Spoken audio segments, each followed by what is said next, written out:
Welcome to the world of electricity markets. I'm Keegan Trujillo Green. This presentation is a companion series to my articles on how electricity markets work. This first installment is an introduction to wholesale electricity markets. Later, in parts 2 and 3, we'll learn about the supply and demand of electricity and the concept of locational marginal pricing. But first, the basics, starting with the electrical grid itself. The world's electrical grids stand alongside the internet and our water supply networks as great systems and accomplishments of humanity. We rely on these systems every day, yet most of us don't understand how these complex systems work. We often take these systems for granted when they're functioning correctly, which they almost always are.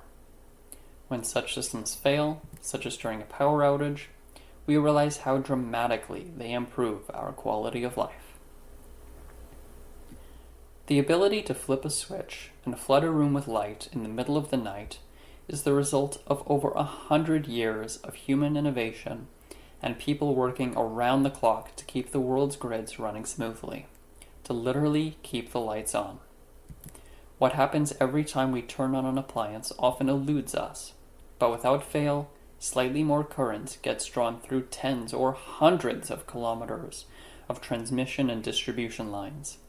And in tandem, the generators at the end of those transmission lines start to work slightly harder, whether in a power station or a solar or wind farm. But even this isn't a full appreciation for what goes into constantly balancing the supply and demand of electricity. The grid is just as much an economic system as it is a physical one, and it can be operated in a way that creates the ideal economic playing field. One that incentivizes the generation of power that is plentiful, reliable, and affordable. That playing field is the electricity market. Before we discuss the wholesale electricity market, which will be the focus of this series, let's look at a brief history of the grid. The electric power industry was pioneered in the US and UK in the late 1800s and early 1900s.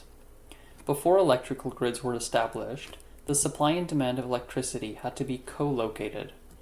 This was inconvenient and inefficient, so private utility companies came about to operate their own generation and distribution systems, serving multiple customers. In some cases, utility companies connected their respective systems and were able to work together to meet peaks in demand. It was quickly realized that electricity systems serve the public good, and government oversight resulted in a new world order for utility companies. By around 1940 in the UK and France, nationalization resulted in the interconnection of regional grids into nationwide grids, and by 1960, many European countries had nationwide grids of one form or another. Whether owned by a private company or government organization, and whether the size of a region or of a country, electrical grids must be operated such that the supply of electricity equals the demand for electricity at all times. Otherwise, load shedding, brownouts, or blackouts occur. Balancing supply and demand is where the wholesale electricity market comes into play.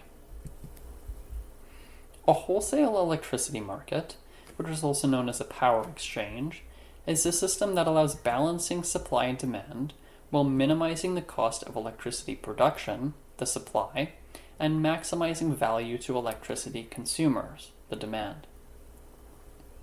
In a wholesale electricity market, loads participate by bidding to buy power, and generators participate by offering to sell power.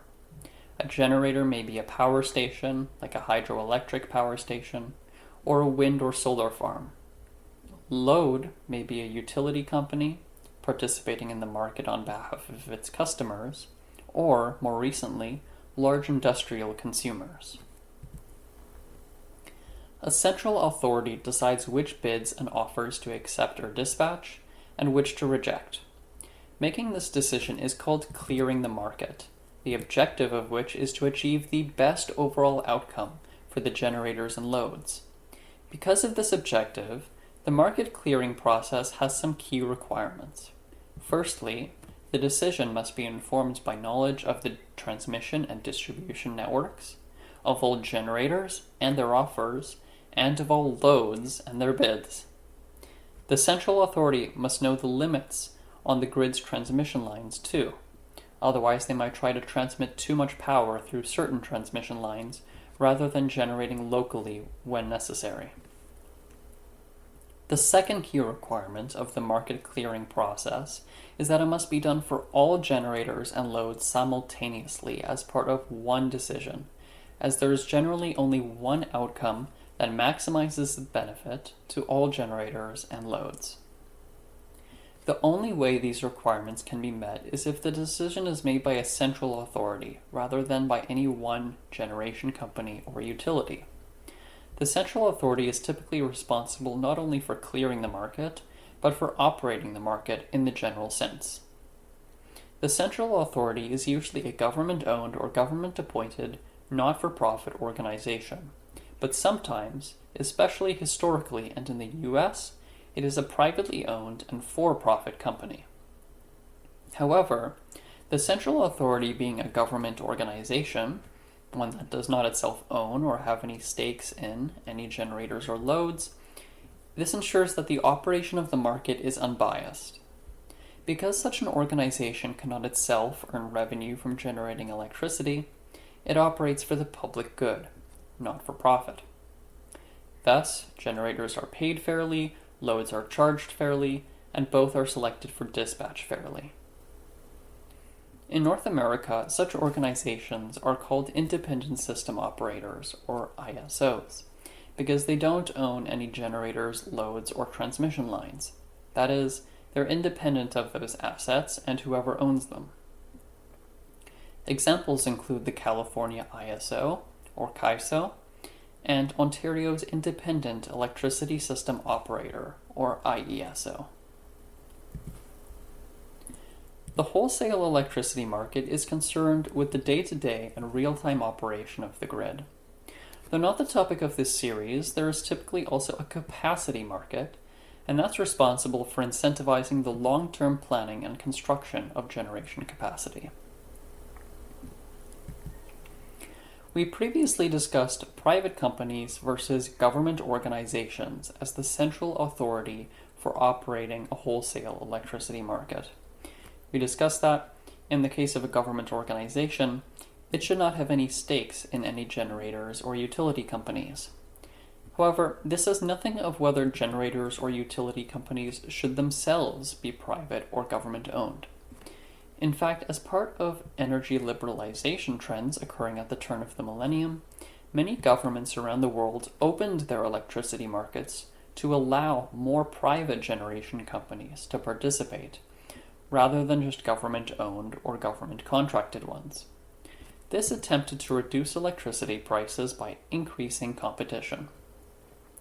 Such energy liberalization efforts are thus also known as privatization or market deregulation, although the latter term can be a bit misleading, as it may be taken to mean that the government regulations surrounding electricity market operations were relaxed, which is certainly not the case.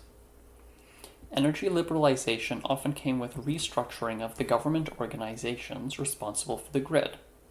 For example, the IESO, like many ISOs, was founded in the late 1990s, but that does not mean that Ontario did not have an electricity market before then, merely that it was closed off to participants that were not government-owned or government-contracted, and thus less competitive.